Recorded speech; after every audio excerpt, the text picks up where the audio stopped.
sejahtera untuk kita semua. Saya Febrina Sari Sabrianti Ataufa dengan NPM 19160039 dari kelas 4A akan merangkum atau menjelaskan tentang 3 bab pertama di multimedia pembelajaran. Oke, bab pertama yaitu tentang media pembelajaran. Apa itu media pembelajaran? Media pembelajaran adalah segala sesuatu yang dapat digunakan untuk menyampaikan pesan dari pengirim kepada penerima. Di sini itu adalah guru sebagai pengirim dan murid sebagai penerima. Nah, media itu adalah di tengah-tengah antara guru dan murid. Selanjutnya itu ada manfaat dan fungsi media. Manfaat media itu yang pertama adalah pembelajaran akan lebih menarik. Lalu juga selain itu bahan pembelajaran akan lebih jelas, lebih bervariasi, dan juga saat pembelajaran itu tidak ada keterbatasan ruang dan waktu.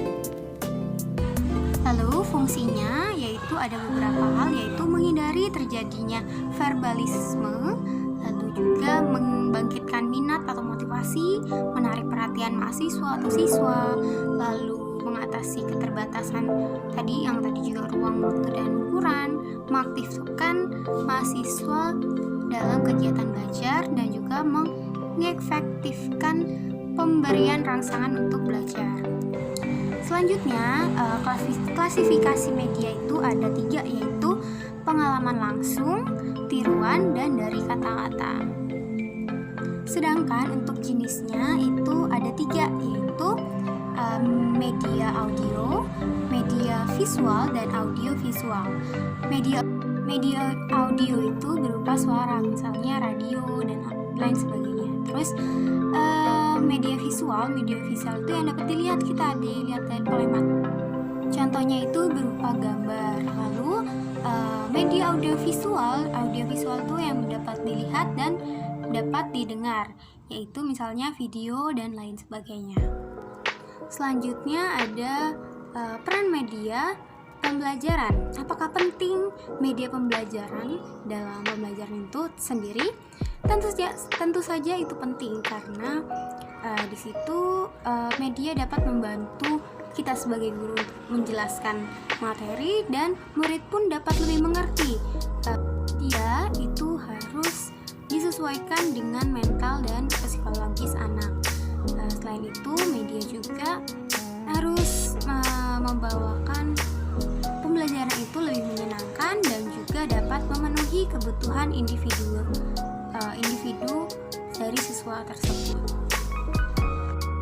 Selanjutnya kita memasuki bab 2, yaitu konsep dasar multimedia pembelajaran. Nah, multimedia pembelajaran ini bisa disebut sebagai penggabungan beberapa media untuk menyajikan informasi. Jadi ini lebih variasi daripada penggabungan media ini dapat berupa teks, grafis, animasi, gambar, video, dan juga suara. Selanjutnya ada keunggulan dari multimedia pembelajaran. Yang pertama itu dengan adanya multimedia pembelajaran, informasi yang didapatkan itu lebih akurat atau lebih baik. Lalu selanjutnya multimedia dapat menghadirkan pembelajaran yang realistis atau lebih nyata dibandingkan dengan tidak menggunakan multimedia. Jika tidak menggunakan multimedia, itu pembelajarannya itu kurang nyata. Lalu dapat menumbuhkan motivasi dari peserta didik. Jadi peserta didik atau murid itu lebih semangat dan lebih ingin mempelajari hal tersebut. Selanjutnya dapat menuntut siswa lebih interaktif. Jadi bukan hanya gurunya saja, tapi siswanya pun dapat interaktif. Dan masih banyak hal keunggulan-keunggulan lainnya. Selanjutnya ada prinsip multimedia. Prinsip multimedia itu ada 3 hal, yaitu mengurangi pemrosesan tidak relevan. Itu ada beberapa prinsip, yaitu kontiguitas, signaling, redundancy. Lalu ada mengelola pemrosesan penting. Itu ada beberapa hal juga, yaitu segmenting, pre-training, dan modality. Lalu selanjutnya itu ada meningkatkan pemrosesan generitatif, yaitu dalamnya ada multimedia, personalization, dan interactivity.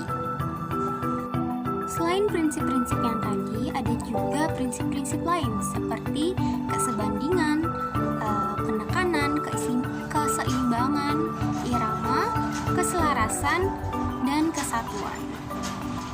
Selanjutnya ada beberapa komponen multimedia. Yang pertama itu berbasis kertas. Berbasis kertas ini contohnya buku, majalah, dan lain sebagainya. Lalu ada yang kedua berbasis cahaya.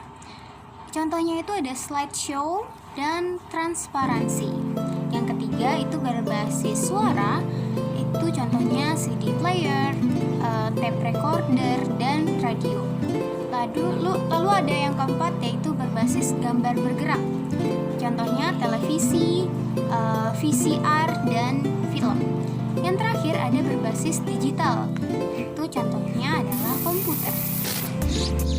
Lalu ada beberapa aspek yang harus ada dalam multimedia pembelajaran, antara lain umpan balik, lalu ada percabangan, penilaian, monitoring kemajuan, petunjuk, dan juga tampilan. Selanjutnya kita memasuki bab 3, yaitu berjudul cara pengembangan multimedia. Nah, multimedia pembelajaran ini lebih cenderung memungkinkan peserta didik untuk berpikir kritis, dapat memecahkan suatu masalah, dan lebih cenderung untuk mencari informasinya sendiri. Jadi si anak pun dapat mengartikan atau menafsirkan pembelajaran atau materi tersebut sesuai dengan pemahamannya dia sendiri. Selanjutnya ada multimedia pra-authoring, yaitu perakitan elemen media. Di sini tahapan ini adalah proses dalam memperoleh atau memutuskan elemen-elemen apa saja multimedia yang diperlukan. Setelah itu berlanjut ke multimedia authoring. Itu adalah makromedia director. Di sini semua elemen media yang tadi sudah dikumpulkan itu disimpan atau diimpor secara digital ke PC atau software makromedia director. Selanjutnya itu multimedia pasca authoring, yaitu kemasan untuk pengiriman. Di sini dapat disimpan aplikasi ke sebuah media penyimpanan optik, dan juga dapat dikemas fisik aplikasi itu tersendiri. Selanjutnya ada tahapan dan prosedur pengembangan. Pengembangan software itu meliputi 5 kegiatan, yaitu penggunaan atau use, pengamatan atau observasi, analisis, reka bentuk atau desain, dan implementasi. Selanjutnya ada 5 fase pengembangan software multimedia. Yang pertama yaitu fase analisis. Di sini fase ini menetapkan keperluan pengembangan software dengan melibatkan tujuan pembelajaran, pelajar, pendidik, dan lingkungan. Di sini ada kerjasama antara peserta didik atau siswa dengan pengembang software itu sendiri. Selanjutnya ada fase desain. Di fase ini ada unsur-unsur yang perlu dimuat dalam software yang akan dikembangkan berdasarkan suatu model pembelajaran ID. Selanjutnya ada fase pengembangan. Di fase ini yang tadi udah ada ID-nya atau model ID itu kita merealisasikan sebuah prototip software pembelajaran itu. Lalu ada fase implementasi. fase ini membuat pengujian unit-unit yang telah dikembangkan dalam proses pembelajaran dan juga prototip yang tadi telah disiapkan. Lalu yang terakhir ada fase penilaian. Di fase ini kita mengetahui secara pasti kelebihan dan kelemahan software yang dikembangkan, sehingga dapat membuat penyesuaian dan penggambaran software yang dikembangkan untuk mengembangkan software yang lebih sempurna. Selanjutnya ada model pengembangan multimedia pembelajaran interaktif atau dapat disingkat MPI. Nah, di sini ada beberapa model. Yang pertama itu ada model APED atau APPED. Di sini model ini diinspirasi akan kebutuhan penelitian R&D atau di mana pada tahap awal diperlukan upaya penelitian sebagai bagian dari penelitian dan pengembangan. Nah, di sini tahapannya yaitu analisis dan penelitian awal, lalu perencanaan, produksi, evaluasi, dan diseminasi. Selanjutnya ada model ADDIE, yaitu ADDIE. Di sini model ini adalah model generik yang banyak digunakan oleh perancang instruksional untuk pengembangan instructional system design atau IST. Model ini terdiri dari 5 langkah, yaitu analisis, design, development, implementation, dan evaluation. Lalu ada model Alesi-Trollier.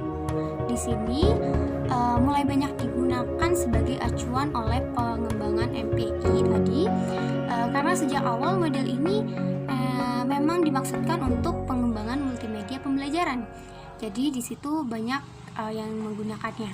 Di sini ada 3 langkah utama, yaitu planning, design, dan development. Selanjutnya ada model LEE atau LEE. Di sini belum banyak digunakan sebagai acuan, tetapi dengan melihat tahapan yang komprehensif, jadi model ini dapat layak untuk digunakan. Tahapan model ini ada need assessment, ada front end analysis, design, development, implementation, dan evaluation. Selanjutnya ada model bird and goal. Di sini model pengembangan yang klasik, yang paling banyak diacu oleh para pengembang di bidang pendidikan. Langkah-langkahnya ada research and information collection, planning, develop preliminary form of product, ada preliminary field testing, main product revision, main field testing, operation product revision, operation field testing, final product revision, dissemination, and implementation.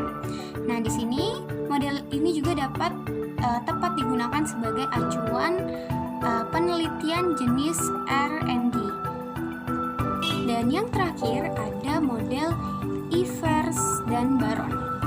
Di sini model ini belum banyak digunakan sebagai acuan para pengembang. Seperti Alesi-Trollier tadi. Nah, tetapi ini dapat digunakan. Ada 3 langkah utama, yaitu decide, design, dan develop. Nah, di sini juga ada langkah tambahan, yaitu evaluate, yang dilakukan secara menyeluruh. Baiklah, sekian rangkuman materi dari bab 1 sampai bab 3 pengembangan multimedia pembelajaran. Di sini jika ada kesalahan kata, saya mohon maaf, dan terima kasih telah menonton video ini dari awal sampai akhir. Salam sejahtera untuk kita semua. Terima kasih.